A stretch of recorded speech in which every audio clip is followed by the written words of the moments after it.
Okay, morning everyone. Thank you for coming in at 8 a.m. I thought I'd give it a funky title, perhaps to encourage attendance. Actually, well, no, I didn't know it was at 8 a.m., so I just gave it a funky title because I did. Okay, so I will explain that title because perhaps it's something that's not familiar to those of you who are not coming from an English or American background. I'll explain that in a minute. But I'm going to talk about our global chemistry climate modeling using lots of different models. So my kind of heritage is coming from running these models, but now I find myself more and more analyzing models that other people have done. So I'm a parasite, I guess. But there's some very interesting things, and I want to kind of encourage many people to use this great resource that we've got.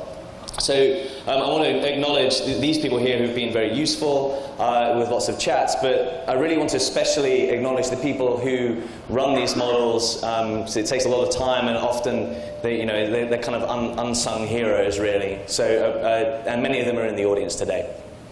Okay, so did this advance? No. Okay, so just to explain what is herding cats, if you're not familiar with that phrase, cats. If you've got a cat, you know they're very kind of, they're individuals, they're very hard to kind of bend to your will. So this is what this cartoon is showing up here. Whereas sheep are a little bit more, they're easier, I guess. They're a bit more ordered. So I'm using this analogy for models for their output. So if you give a range of models the same input, so the same climate scenario, the same emission scenario, are they cats? Do they all give you completely different answers, or are they more like sheep? Okay, so that's where that analogy is coming from. Okay, so just a really quick overview. What I'm going to say today, I'm going to say a little bit about what are models and why do we do them, and what are these multi-model exercises. I'm going to spend the kind of bulk of the talk talking about analysing the herd. So this is going to be based on work that I did for something called ACMIP, which Jason West brought up yesterday, which was in support of the last IPCC assessment. And then if I've got time, I want to talk about how the herd of models, this model diversity could actually be useful. That's only if I've got time. Okay, so I was very pleased to see the most recent IPCC assessment had this figure in Chapter 1. Figure 1, and it puts ozone, it gives it like quite a prominent position in its conception of the Earth system. So that's quite nice. So we all know why we're interested in ozone. It's air quality, a greenhouse gas. But I think now, as the models are becoming more and more complex, you're starting to see more and more links between ozone, or atmospheric chemistry in general, of course, and the rest of the Earth system. So I've added these two arrows in just as an example, and many of you will be familiar with work that has been looking at ozone, how that impacts the biosphere. So ozone is phytotoxic. If that is harming plants, then that's going to affect the carbon cycle, it's going to affect the nitrogen cycle, which then in turn will affect things like emissions that come from these species. So ozone very much in the Earth system, and very much being realised that by the broader climate community. Okay, so assessments and activities that involve lots of models, it's an alphabet soup. I think John Burroughs was saying this yesterday about the world that we live in, at least that we inhabit as atmospheric scientists, is an alphabet soup. Okay, so this is just a selection of assessments that basically been pretty much over the lifetime of my interest as an atmospheric scientist. So Paul, I am quite old, I see.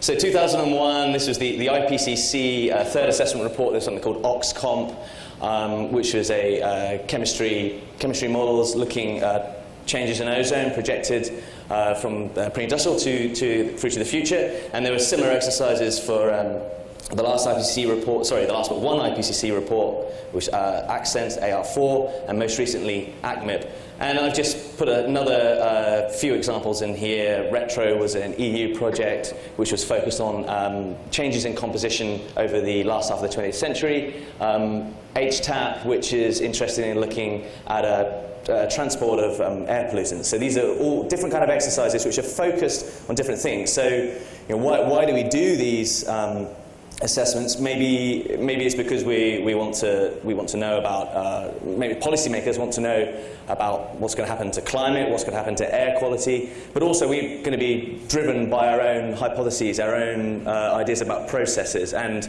the idea is, if we have lots of different models, we come up with lots of different answers, maybe we can improve these models, and maybe we I want to say, well, yeah, maybe we can improve these models by confronting them with each other and confronting them with observations. So I'm going to concentrate on ACMIP, as I said, which was the one I was very heavily involved in. And then the successor project is something called CCMI. I'm not going to dwell on this now, I'll say about it at the end, but this is kind of the next generation of these multi-model activities, co-sponsored by IGAC, of course. Okay, so thinking about projections, are these models, are they cats or are they sheep? So we touched a little bit on about what emissions have been, or at least we think they've been, and what they might be in the future. Again, Jason touched on this yesterday. So, for NOx, CO, and VOCs, we think they've increased since the pre-industrial. This is a cartoon, by the way, in case that wasn't obvious. And then into the future, in kind of IPCC, well, we have these different scenarios. These are representative concentration pathways, and they're 2.6, 4.5, 6.0, 8.5. They are named for the radiative forcing at 2100, so it's in watts per meter squared. So if you like, in terms of climate, this is least warming to most warming. But all of these scenarios, at a global scale at least, all project decreases in at least the anthropogenic, non-biomass burning component of these species to a greater or lesser extent globally. Okay, so there are regions where they are actually increasing. The big exception is methane, and for RCP 8.5, it's doubled compared to the present day in that scenario. Okay, whereas the others have got different degrees of decrease. This is what they project. Okay, and of course we know that methane has increased since the pre-industrial period. So we ask, what does that mean for ozone? I'll show you the next slide will be the results from ACMIP. In fact, I'll just show it rather than trying to talk about it. So this is the total amount of ozone in the troposphere, the ozone burden as a mass. And if we just concentrate at the minute on these dots, this is the historical period. You know, pretty much as we would expect. We've increased these precursor species of ozone, we've increased our ozone. It's about a 30% increase from the mean of 1850 to the mean of 2000. And so then going into the future, again, looking at these dots, we have decreases from 2030 to 2100. These pairs of sort of box plots are showing 2030 and 2100 for the different RCPs. So decrease to a lesser extent, decrease to a lesser extent, and increase driven by that methane. Also, there's a big component from the stratosphere there. I'm not going to get too much into that detail. Now, the thing that we can look at the mean, but what's interesting, I think, and what people are starting to look at now is the spread. So these box whiskers are showing the results from all of the models. So there's 15 ACMIP models. This is the interquartile range, for those of you not familiar with box plots, the mean and the median indicated, and this is the full range of results. Now, if you're perhaps thinking, maybe as a policymaker or something, I think what are the contributions to the uncertainty in the future for ozone? Is it the spread in the models, or is it the spread in the scenario? To what degree can we attribute the uncertainty to our models, and what degree to the scenario? So let me just say a little bit more about that. So this is coming from the climate modeling community. This is one of the ways they think about this. Thinking about quantifying our future uncertainty. We can split it up into, basically this is a component that's due to weather, the fact that there's intriennial variability, but there's also the fact that our models, so the same model giving a different, the same scenario giving different results for different models, so cats versus sheep, but also the scenario uncertainty. What are we going to do in the future? So you see, if you look at the IPCC report, you'll see this coming from temperature and precipitation. And I've been trying to look at that for tropospheric chemistry. So I'll show you, this is the results for that for ACMIP. So we look at the plot on the left here. This is basically the box whisker plot. The thin lines, if you can see them, sorry if you can't, those are the individual models. And this is the change in the tropospheric ozone column relative to the present day, I should say, sorry. So there's this increase from 1850 to 2000, and then going into the future, we have these different scenarios. Okay, but you can see those thick lines are the mean change, and the thin lines are the individual models. So I'm not going to go into the details of how we do that. I can talk about that offline, or maybe if you have a question. But we can come up with like a cone of uncertainty, if you like, going into the future. And the bottom line here from this cone and also from this plot is that the model uncertainty is actually quite a small component compared to the scenario uncertainty. So this green, the scenario uncertainty, is larger than the blue, the model uncertainty. And so for 2030, already it's about 85% of the total uncertainty is coming from what scenario do we have. And then by 2100, it's more like 90%. Okay? Now, you might expect that because RCP 8.5 is going this way, and these ones are going this way. But this result still holds, even if you take RCP 8.5 out, which I thought, that's quite heartening, I think, actually. So you're given these models. They're very different models. I'll say a bit about that in a minute. But they do give something which is comparable to each other. OK, so but if you do take out RCP 8.5, of course, this green will shrink a bit. OK, so that's the annual mean, global mean tropospheric ozone. We can look at this regionally as well. Those of you familiar with Ed Hawkins in Reading, he was one of the guys I was acknowledging on the first slide. This is a lot of techniques that he's been using. He's been very helpful helping me to understand how to do this. OK, so this is, now we're looking at Northern Hemisphere summer, surface ozone, again from the ACMET models. 2030, 2100, what is the contribution of model uncertainty for a given area versus scenario uncertainty? And it's colored, so the dark blue and the red are where that particular uncertainty dominates. So if you look down here, by 2100, for most areas of the globe, the scenario uncertainty is indeed the biggest contribution to the uncertainty in the future. But, oops, not everywhere. And I can pick out here eastern US, broadly, where there's a very large contribution from model uncertainty in 2030, and it's still there, and actually that still dominates by 2100. So I haven't really got any answers for that, but you can see that there is a spatial heterogeneity in these models are agreeing in some places and disagreeing in other places, is one message. Now, why is that? Maybe it's related to underlying climate sensitivity. So we had a talk yesterday about how climate change is related to air quality. So it could be different sensitivities from the model there, or different ways their mechanism works, for instance. Of course, if you look at another gas, not ozone, ozone is not the only gas, of course, that we're interested in. If you look at OH, you get a very different answer. You get pretty much model uncertainty dominating everywhere. OK, 5 minutes. OK, so I have to go, I'll just do this one and I'll have to skip the next section. 8 minutes. Oh, great. OK, well, let's see how we go. I'll stop talking to you and start talking to the audience. OK, so why are there differences between models? Why do we have this spread? Again, this is a cartoon. I think this is pretty obvious, but maybe it's worth stating, if you're not coming from the modeling world. So even given for the same scenario, the models will do emissions differently, particularly biogenic emissions or natural emissions, so soil NOx, lightning. They have different parameterizations for that. Isoprene, is it sensitive to temperature, to CO2, et cetera, et cetera. The chemical mechanism is going to be a very big difference, and that's something that I'll show in the next slide. Photolysis they do differently. Do they have an interactive stratosphere? Do they have a well-resolved stratosphere? Do they actually doing the chemistry up there? We know the stratosphere is important for the troposphere, right? Big stratosphere-troposphere exchange is a big term in the ozone budget, and if we follow those RCPs, actually the stratosphere becomes a much more important part of the tropospheric ozone budget. Then there's all kind of geeky things that go on, like related to tracer transport in the model and the underlying climate model itself, right? So they're all very, very different.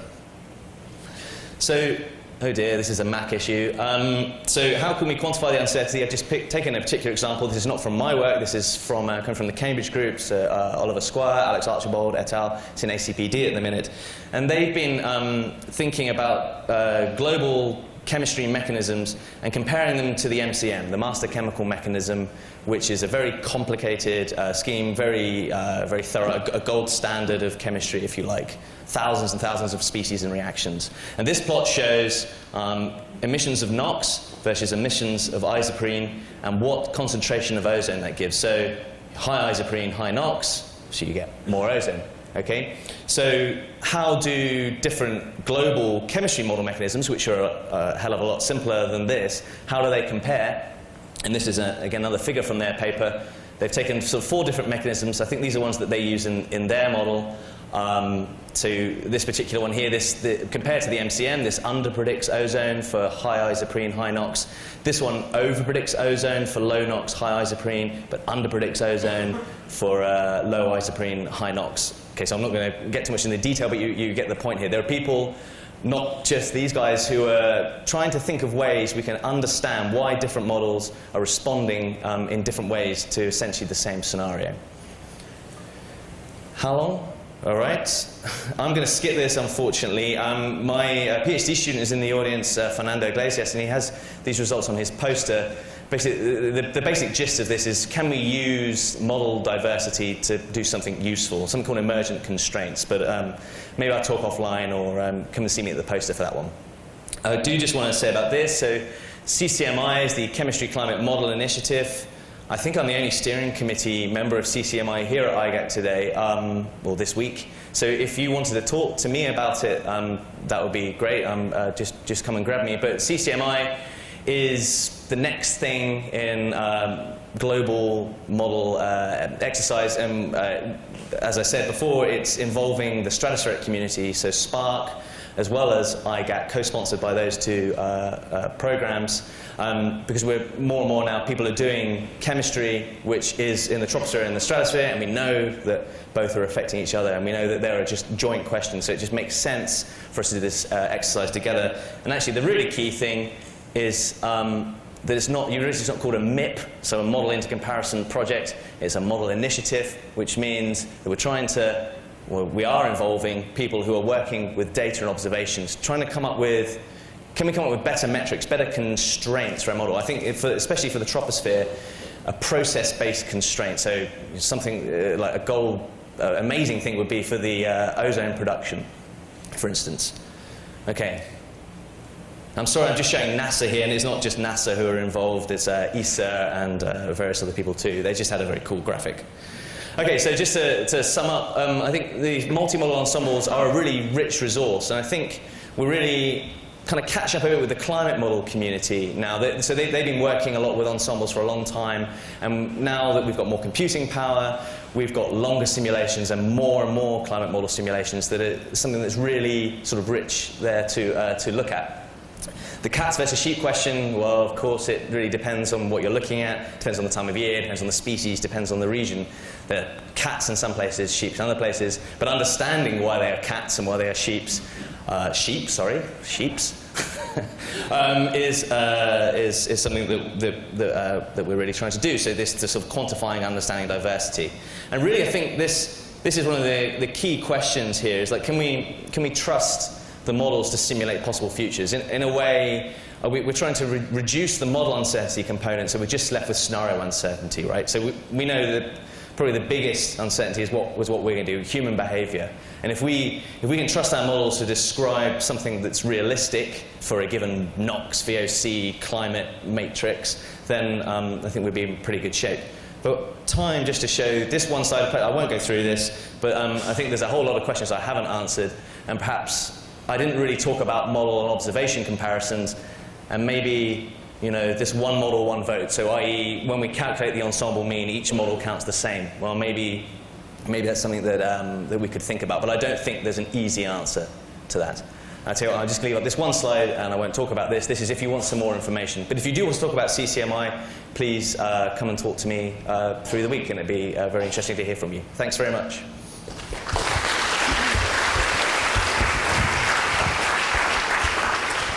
Thanks, Paul. Are there questions? I see Paul and Guy and Russ. So if we get mics down here. Someone? Are you going to answer the question? Yeah. One of the things you didn't really allude to, which I was interested in, was the uncertainty driven by the emissions. You said that the RCP scenarios had a great deal of uncertainty in them, but it strikes me one of the biggest uncertainties in these models is really how you deal with emissions. Partially, the RCPs are just not very good for air quality kind of emissions moving forward, but also there's a great deal of uncertainty in that itself. How do you propagate that into this sort of thinking as well?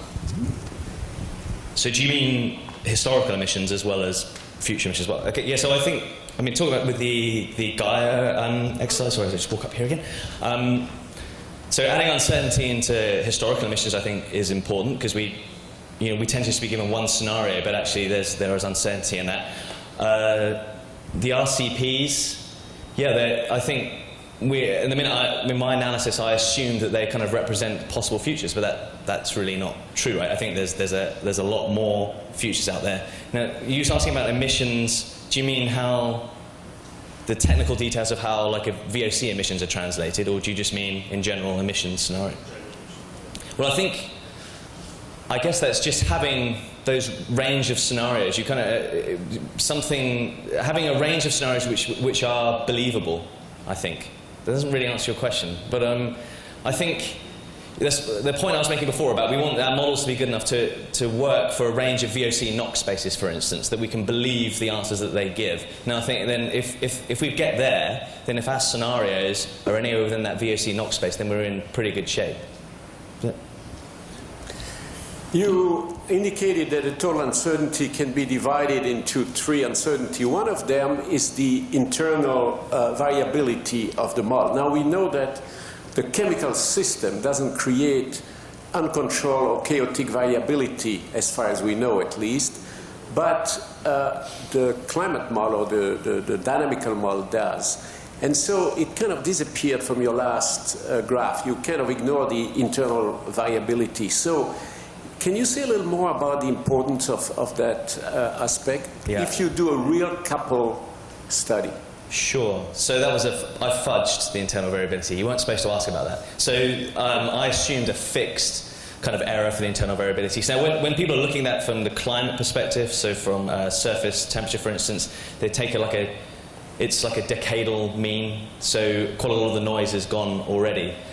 Now, not all of these models are fully coupled. They don't couple their chemistry in with the meteorology. So it'd be interesting to know if their variability is different from those which are perhaps just being driven by the meteorology but not feeding back to the meteorology. So if you have El Nino events, for example, any what? Sorry, El Nino, these kind of things that will have a big impact on the chemistry. Yeah, so I think you reduce it a bit too much. Yes, I think that is a fair point. So ACMIP models, these are time slice experiments which are not including any of these more decadal and longer variability. But that's absolutely right. I think that is. I think people are seeing more and more now. What is the impact of ENSO on tropospheric ozone, for instance? Russ, did you still have a quick question? Sure, if there's time. Let's see if I'll shorten it up. There was a remarkable result on the isoplex of ozone with NOx versus isoprene, but isoprene chemistry is a little tricky. You went by it fast so that I couldn't, that looks sensible, and now then all the models, those are deviations in percents. In percent, sorry, I didn't explain that, yeah. Those are monstrous, okay? Those are huge, that's very important. Isoprene's tricky. Do you have an explanation for this, and is the situation better for other hydrocarbons? Well, see, I can fob this off onto Alex, who's just sat just up there. I'm trying to remember what I read in the abstract paper, but I think that's so related to organic NOI, for instance, the NOI partitioning is going to be. But is that correct, Alex? Yeah. But of course, then there's the whole HOX cycling uncertainty as well. So, is the MCM correct is a big question. He has a poster. Sorry, I should advertise. Alex is telling me he has a poster. If you want to go talk to him about that, that'd be very good.